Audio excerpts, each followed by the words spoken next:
Hi everyone, welcome to Sports Broadcasting Center. Along with Peter 1 and Peter 2, I'm Jake.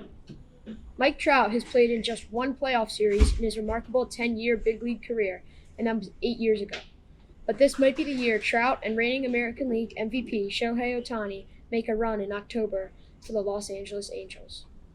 Trout, a three-time MVP, is putting up historic numbers, and Ohtani continues to impress at the plate and on the mound.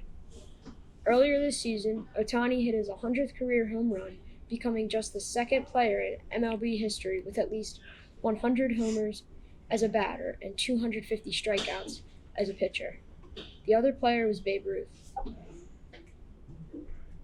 The Memphis Grizzlies might be a small market team, but they plan to do whatever it takes to keep John Morant in the fold. The NBA All-Star and Most Improved Player 2022 is eligible for a 5-year maximum contract extension. Grizzlies general manager Zach Kleiman says he intends to keep the team's core in place, as well as making sure that Morant stays in Memphis for a long period of time. Morant ranked ninth among players in league merchandise this season, and led the team to its highest playoff seeding ever at number 2 in the Western Conference, before being eliminated by the Golden State Warriors. Sale of the Denver Broncos could reach $5 billion, but there's no shortage of interested billionaires to buy the NFL franchise. Team president Joe Ellis says the new owner's number one priority will be building a new $2 billion dome stadium, allowing the Broncos to host the Super Bowl for the first time. Chelsea, the Premier League soccer team, sold for $3.1 billion in May, the most ever paid for a team in any sports. NBC's Sunday Night Football, the number one show on television for 11 years in a row, has named the first female lead host of Football Night in America. Maria Taylor debuted on the studio show last year as co-host with Mike Tirico, but will take over this season with Tirico moving into the booth to handle play-by-play.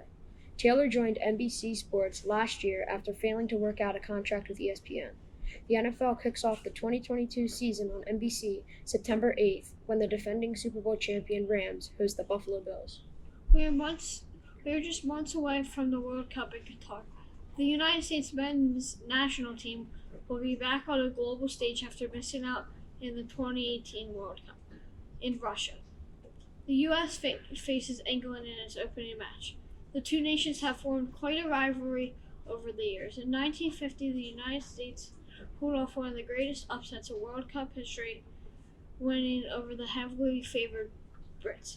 Only 4 Americans returned from the disappointing 2018 team, including Chelsea star forward Christian Pulisic.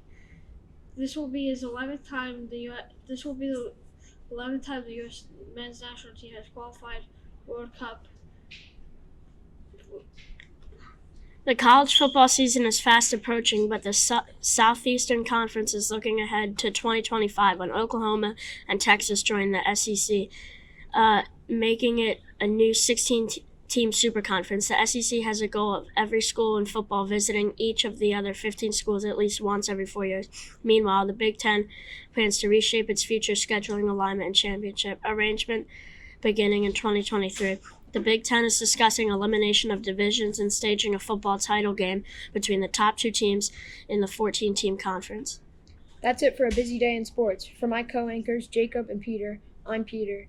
Thanks for watching Sports Broadcasting Center.